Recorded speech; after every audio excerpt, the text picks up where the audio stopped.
እንግዲህ እዚህ ጋር የምትመለከቱት ኬኬ የሚባለው በጁስ መልክ ሀዘን ላይ ተነሳው ዛሬ ነው አባቴን የቀበርኩት። ግን በቃ ከሀገር የበለጠ ነገር የለም። አንደኛ ባለ ትዳር ነው። እሷን ትቶ ነው እኔን የሚያገባው። ነገኔን ትቶ ላለመሄድ ዋስትና የለኝም። ልጇን ከወለደች ከ2 ሰዓት በኋላ ድምጽ የሰጠችው እናትና የልጇንም ስም ምርጫ ያለችው እጅግ በጣም ያሳዝናል። የ10 ሰዎች ህይወት አልፏል። 101 ዓመት የሆነው የቅዱስ ገብርኤል ቤተክርስቲያን ሙሉ ለሙሉ በሰዓት እንደወደመ ታውቋል። ሙሽሮቹ የታደሙበት ምርጫ ነው ወይ በመንኩንዳፕ ኢትዮጵያ ለመምረጥ ስካሩን ተቋቁሞ ድምጽ የሰጠው ወጣ።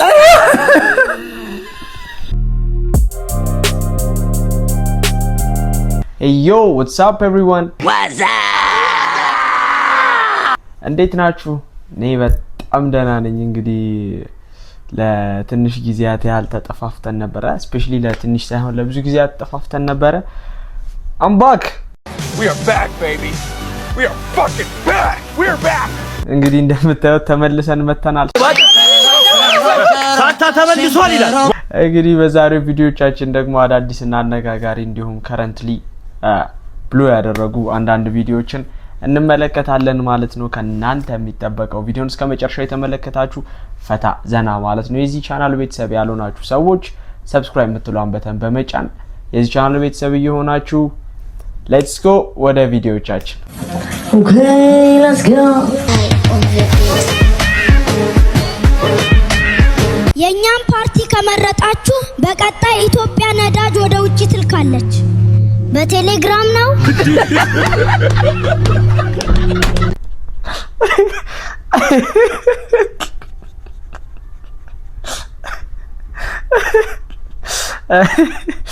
በቴሌግራም አንደኛ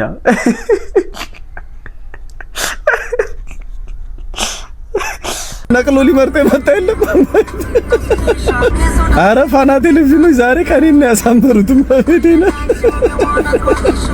የምርጫ ዜና እግዚአብሔር ህመሟን ተቋቁማ ድምጽ የሰጠችው እናት ይላል። ከዛ ትንሽ ዝቅ ስትሉ ማለት ነው እየመረጠች ምጧ የመጣባት እናት ይላል። ልጇን አዝላ ድምጿን ልትሰጥ የመጣችው እናት እግዚአብሔርን በእርግጠኝነት ከሰዓት ማለት ነው ከነ ተርዚ ነው ድምጽ ሊሰጥ የመጣው ወጣት ይላል። ነቅሎ የመጣ የለም፣ ነቅሎ የመጣ የለም፣ ነቅሎ ሊመርጥ የመጣ የለም። ማርያም ፈልጉ ነቅሎ የመጣ አታጡ። ከባድ ነው። ኧረ በስመ አብ ሊመርጥ ያልመጣ የለም። ያረዳልሽ የኳስ ጨዋታችን አቅሞ ምርጫው ላይ ተሳተፈ ገራድ ልጨት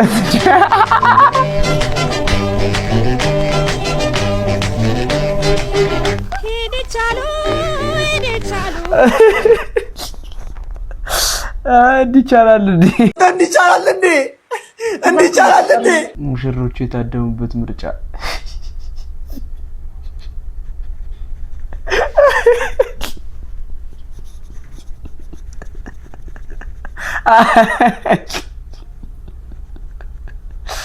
ወይ ወዳለም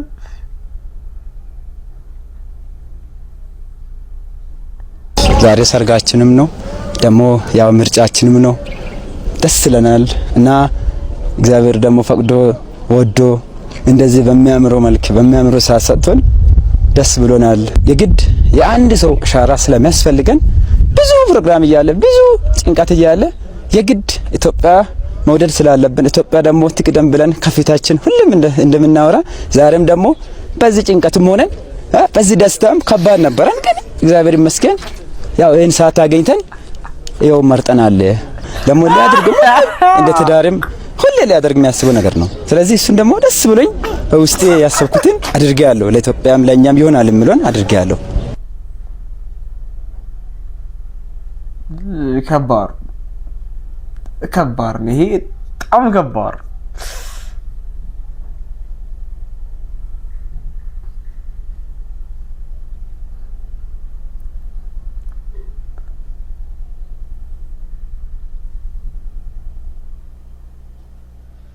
ያሰብነው ነው እየመረጥ ነው እና ለዚህ ቀን ስለደረስን ከልብ በጣም ደስ ብሎኛል እና ስለመረጥኩኝ ደግሞ ከልብ ደስ ብሎኛል። ምክንያቱም ሰው በአንዳንድ ነገሮች ያለፈውን ቀናቶችን ትዝ ይላል። እኛ ደግሞ ሰርጋችንን ትዝ እንድንል እና ደግሞ ከምንም ነገር በላይ እንድናስብ ይሄ ምርጫ ደግሞ ለኛ በቀናችን ስለሆነ ከልቤ ነው ማለት በጣም ደስ ብሎኛል። የሀገራችንንም የእጣ ፈንታ እንድንወስን እድል ሆኖናል። አሊጃ ከባድ ነው ሲጀመር በሰኞ ቀን ሰርግ እንጃ ከባድ ነው። በቃ የሆነ ሁኔታ ካልሆነ በስተቀር ነው በሰኞ ቀን ምናምን ሰርግ እንጃ እንደኔ I've never witnessed እንግዲህ በሰኞ ቀን ሰርግ ተገቢ ነው ግን ተገቢ ነው ወይ? This alien came to vote for Ethiopian election, leaving his family on Mars.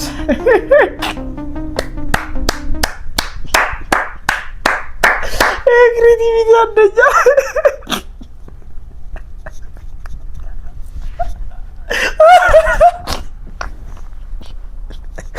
ቤተሰቡ ማርስ ላይ ለመምረጥ ነው መጥቶ ነው ጀለስ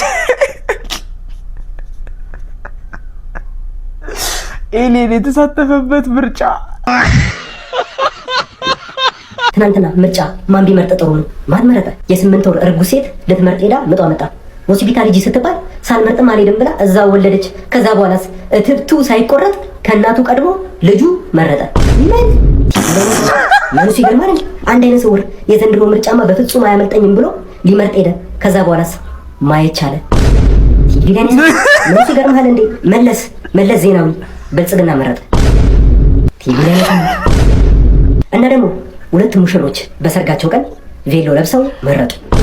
ምርጫው ሰኞ ነበር፣ ትናንትና ነበር። ከመቼ ጀምሮ ነው በሰኞ ቀን ሰርግ የኖረው? እኔ እንጃ። ቲቪ ላይ ነው የሰማሁት። የኔም ጥያቄ ነው። በሰኞ ቀን ሰርግ You don't find that suspicious? ልጇን ከወለደች ከ2 ሰዓት በኋላ ድምጽ የሰጠችው እናትና የልጇንም ስም ምርጫ ያለችው የመቱ ከተማ ነዋሪ ሆነችው መምህርት ሙጌት ተመስገን ትባላለች። የልጇን ስም ፊለኖም ብለዋለች። ፊለኖ ማለት የአፋን ኦሮምኛም ሲሆን ትርጉሙም ደግሞ ምርጫ ማለትም ነው። መምህርት ኩኪት ይህንን ዕለት ሁልጊዜ ለማስታወስ ስትል አዲስ የተወለደው ልጅ ስም ፊለኖ ብለዋለች ሲልም ኢቢሲም ዘግቧል። It's embarrassing. It's a disgrace. እዚህ ጋር ደግሞ ሌላ ትኩሳት ልክ ምርጫ ጣቢያው ላይ ስደርስ መርጬ ስወጣ በክራንች የመጣው ሰውዬ በየዘለለ ሄደ ተባለ። ምንድነው እንትን ነው አዳራሽ ነው እንዴ ነው ምርጫ ቦታ ነው ያለው? ምን ያረጋችሁ? የሆነ ተፈወስኩኝ ፊልም ነው ያስታወስከኝ። ሜዲን ቻናል ላይ ያለው እየቀረናችሁ ምርጫው ኢትዮጵያ እየመረጠች ነው። ግን ምን እሺ ነው እንዴ? የፎስ ፕሮግራም ነው ምርጫ ላይ ነበር። ምርጫ ሊመርጥ ሄደው አይነ ስውር ወጣት ከመረጠ በኋላ አይኑ እንደበራና ከዚህ በፊት እንደዚህ አይነት ምርጫ አይቶ እንደማያውቅ ገለጸ። እና ከዚህ በፊትማ አይነ ስውር ነበር እንዴት ያለ አሁን አይበራለት። ከዚህ በኋላ በደንብ No way Batman pulled up ኢትዮጵያ ለመምረጥ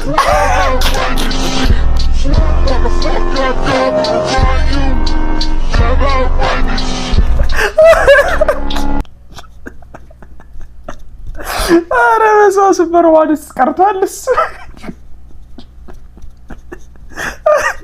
እኔ በቃኝ This will be the last one እሺ ጀረኪና ምትሉ ሰዎች አላችሁ። ጀረኪና ምንድነው? ጀረኪና የሚባል ነገር የለም። ጀሪካን ነው። ከዛ ደግሞ ባዝሊን ምትሉ ሰዎች አላችሁ። አይባል እንደዛ ቫዝሊን ነው የሚባለው። እሺ ከዛ ስኳር ለምንድነው ስኳር የሚባል ነገር የለም። ስኳር ነው የሚባለው። እንደው ምን ላድርግ? ከዛ ብጭርቆ ወይኔ ብጭርቆ ለምንድነው ብጭርቆ የምትሉት? ብርጭቆ ነው የሚባለው። ከዛ ፍርናሽ የሚባል ነገር የለም። ፍራሽ ነው የሚባለው። ከዛ ክርቢት ምንድነው? ክርቢት የሚባል ነገር የለም። ክብሪት ነው የሚባለው። ከዛ for the last one ምንድነው? እርሳስ የምትሉ ሰዎች አላችሁ። እርሳስ የሚባል ነገር የለም። እርሳስ የሚባለው ኦኬ። my mouth cut for you በቃ ምን ልሁንልሽ ወይስ ምን ትሆኝልኝ? በቃ በጣም በዚህ ዙሪያ ላይ ነው በቃ መሆን ያለበት። ሀዘን ላይ ተነሳው። ዛሬ ነው አባቴን የቀበርኩት። ግን በቃ ከሀገር የበለጠ ነገር የለም። አንድ ድምጽ ዋጋ አላት። ነገ ለልጆቼም ስለሚጠቅም ለኔ ይጠቅመኛል ለልጆቼም ለሀገሬም ብዬ ድምጽ ልሰጥ መጣ። ሳቆለ መልጣት ነው እኮ ጀለስ ምን እሺ ነው ሳቆለ መልጣት እየታገለች እያለች ነው የምታወራው ራሱ How the fuck you know this? How? Hold on, bro. How? እንግዲህ እዚህ ጋር የምትመለከቱት ኬኬ የሚባለው በጁስ መልክ በበረዶ መልክ ለልጆች የሚሸጠው ነውና እንግዲህ ምን ይሁን አይታወቅም እንደዚህ ይመስላል። በጣም ነው የሚያስጠላውና እናቶች ቤተሰቦች ለልጆቻችሁ የምትገዙት ነገር ጋሚ ቤር ነው ይመስለው እኮ ጀለስ እንትና ኢላስቲክ መሆኑ ጁስ ራሱ አይመስልም። ጌታዬ ሆይ እባካችሁ እንደዚህ አይነት ነገር ለልጆቻችሁ የምትገዙ ወላጆች ቴክ ኬር በጣም አሁን ላይ ደግሞ እነዚህ ነገሮች የሆነ በበረዶ መልኩ ምናምን ይሸጣሉና አይ ቲንክ በጣም ዋጋው ቅናሽ ምናምን ስለሆነ ልጆች ትንሽ ነገር ስትሰጧቸው ሄደው በጣም ብዙ ልጆች ሲያረጉ ስለማይ ነውና ባካችሁ ተጠንቀቁ። ልጆቻችሁን እንደዚህ አይነት ነገር ባለመግዛት ልጆቻችሁን መጠበቅ ትችላላችሁ። ህልሚያቸውን በማቋረጥ ድምጽ ሰጠት የኤፍሲ ተማለፈች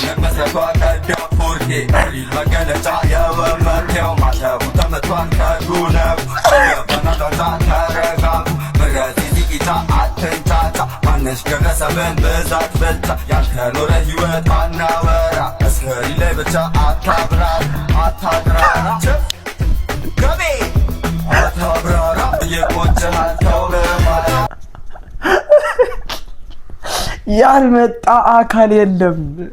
ሱፐርማን፣ ባትማን፣ ኤሊየን ሁላ መጥቷል። የዩኤፍሲ ተፋላሚዎች፣ የእግር ኳስ ተጫዋቾች አቋርጠው መጥተዋል። ምን አይነት ምርጫ ነው ይሄ? በጎሬ ላራዞን 9 ወር ያልሞላት ታዳጊ ከእናቷ ወጣ ድምጽ ሰጣለች።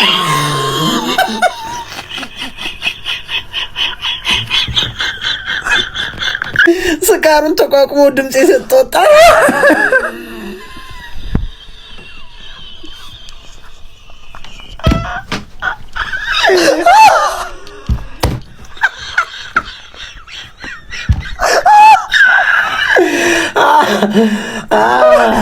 አጋጣሚ አቡቹን አንቺ ነው የመረጥኩት።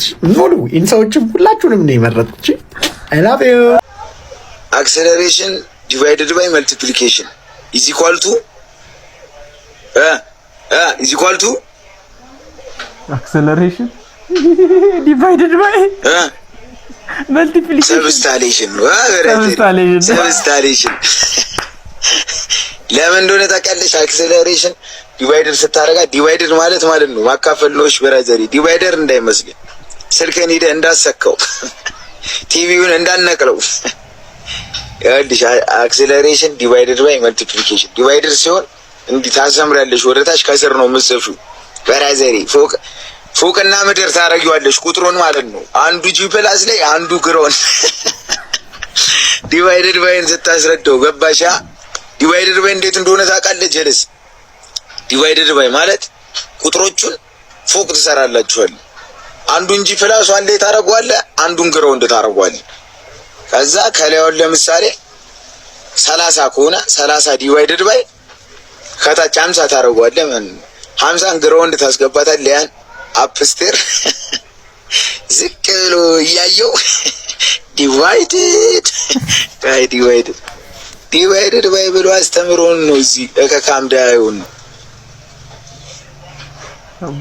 አንዳለኝ ተው ያክሽ አንድማ ተው ስንት አንዳለኝ እያልን እየጻፈን እየረሳ ነው።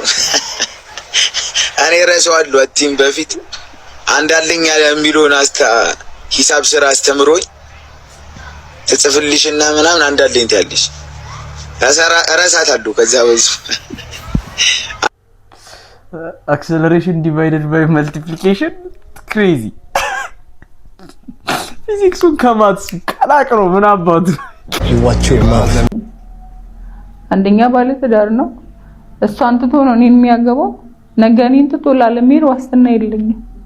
ልጁ ደግሞ ሲነግረኝ ከሀገር ለመውጣት ማድረግ ያለበትን ሁሉ ያደርጋል ብሎኛል። አንቺ ከሀገር እንዲወጣ ምክንያት ትሆኚው ነበር? መጀመሪያ እዚህ ያለ ራሱ ጀምሬለታለሁ። በጦርነቱ ምክንያት ነው የተቋረጠው ፕሮሰሱ።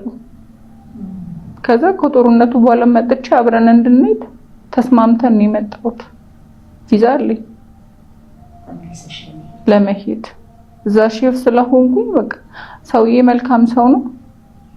ባሌ ቢመጣ ብዬው ችግር የለውም ብሏል። እኔን ስለሚፈልገኝ ሰውዬው ምግብ ቤት ውስጥ ለዛ ነው የመጣሁት። ከዛ እንደዛ አልኩት። አሁን ወደ ዛቻ ተቀየረ። የሱ ለመነኝ ለትንሽ ሰዓት። እኔ በቃ እሺ እዚህ ጋር ማቆም አለብን። የሚለምንሽ ምንድነው? እንቀጥል ነው ወይስ መቀጠል አለብን? እኔ ሚስቱስ በቃ እንጥፋ። ሚስቴ ዱባይ ነው ያለችው። ስለዚህ እንጥፋ ነኝ። ወዲህ ቤተሰቦችሽ እየጠበቁሽ ነው። ወደ ደግሞ የማላቃት ልጅ ታሳዝነኛለች። የአረብ ሀገርን ህይወት አውቀዋለሁ። እንቅልፍ እየናፈቀሽ ነው የምትሰሪው። ምሽ ከባድ ነው፣ በጣም ከባድ ነው። እንደዚህ አይነት ነገር በጣም በዛና ለመስማት ራሱ ትንሽ ይሰቃል። አሁን ላይ ሳስበው ትንሽ ተደጋገመ በጣም በትዳር ላይ ትዳር በሆነ ነገር ላይ እንደዚህ በቃ በጣም በዛ እና ባካችሁ እንደዚህ አይነት ነገር አድቡ። ሄሎ ኤፍራ፣ ጥቂት ስላንቺ ከንፈሬን ላንቀሳቅስ። እሺ፣ ምንም ችግር የለም ካልቆጠረብህ። የሰው ቀልብ በተለያየ ጊዜ በልዩ ልዩ ነገሮች ሲሳብ ይስተዋላል። የቤቴን መስኮትና መጋረጃ እንደምገልጥና እንደምዘጋ ምን አለ አይኔ ላይ ሻተር ቢገጠምልኝ ኖሮ በቅስፈት እንዳየውሽ ወዲያውኑ ብዘጋ ይሄኔ በውድቅት ሌሊት የሰው ቤት ባልደፈርኩ ነበር። ወይ እንዴት ደስ የሚል ንግግር ነው። በቃ ቆርጥ ቀጥል። በአይነ ስጋ መልክሽን ፈዝዤ ሳየው ይባስ ብሎ ሌላ እንግዳ መሳጭ የሆነ ድምጽሽ ለተወሰነ ሰከንድ እድገቴን ባለበት እንደገተው ነው የምነግርሽ። ልክ ነህ። የሲቪክ አስተማሪም ልክ እንዲህ ላይ ነበር። መነሻውን ሳምባሽ ላይ ያደረገው የድምጽሽ ዑደት ለአፍታ የጉሮሮሽን የነፋስ ትቦ መንገድ እንደዘበት ሄዶ የእንጥልሽን የማርገብገብ አስተዋጽኦ አክሎበት በማለስለሻው የላንቃሽ ክፍል ተቃኝቶ በመላስሽ በተነጠነ ቮሊዩም በከናፍርቶችሽ አቅራቢነት ሙዚቃዊ የድምጽ ቶንሽ በጆሮዬ ሰርጎ ተሰነከረ። አልጠፋ ሲለኝ ወደ ምንጩ ባለቤቱ ወደ ኤፍራ ደወልኩ። ይሄ ነገር ትንሽ አልተጋነነ? እንደውም ለሸክም ሲባል የቀነስኩት አለ። ቴክኖትስ እንዴ ረመድ አነበነበው እና ቤት በኩል ነው ታዲያ ሲንግል የበዙ እኮ እንደዚህ አይነት ሰዎች ስለበዙ ነው እንዴ። ምን ይደረግ ታዲያ በዚህ ብላሱ ጠብ እንዲህ ይቻላል እንዴ? እጅግ በጣም ያሳዝናል። የ10 ሰዎች ህይወት አልፏል። 101 ዓመት የሆነው የቅዱስ ገብርኤል ቤተክርስቲያን ሙሉ ለሙሉ በእሳት እንደወደመ ታውቋል። ከዚህ በፊት እንደነበረው በምስራቅ አርሲ የሚገኙ ኦርቶዶክሳውያን አሁንም በታጣቂዎች እየተገደሉና እየተሰቃዩ እንደሆነ ድምጻቸውን እያሰሙ ይገኛሉ። ከግንቦት 23 ጀምሮ የተጀመረው ይህ ጭፍጨፋ የ10 ሰዎችን ህይወት እንደቀጠፈና የ101 ዓመት የሆነው የቅዱስ ገብርኤል ቤተክርስቲያን ሙሉ ለሙሉ በእሳት እንደወደመ ታውቋል። ምዕመናኑ የመድኃኔዓለምን ጽላት ይዘው እንደሸሹና እንዲሁም ደግሞ የቤተክርስቲያኑ አካባቢ የሚገኙ የቤተክርስቲያኑ ቤቶች መቃጠላቸውን አሳውቀዋል። የሚመለከተው አካልም አድርሱልን ብለዋል። ሼር እና ሪፖስት እያደረጋችሁ የሚመለከተው አካል አድርሱ። ምን ማለት እንደሚቻልም አላውቅም። በጣም እዛ አካባቢ ላይ ተደጋገመ። አገሪቷ ላይ ያለው መንግስት ኃላፊነት ሊወስድበት ይገባል ይሄንን ነገር። ምክንያቱም እጠብቃለሁ ብሎ እንትን እስካለ ድረስ እየመራ እስካለ ድረስ ይሄንን ነገር ኃላፊነት ሊወስድ ግድ ይለዋል ማለት ነው። እና ደግሞ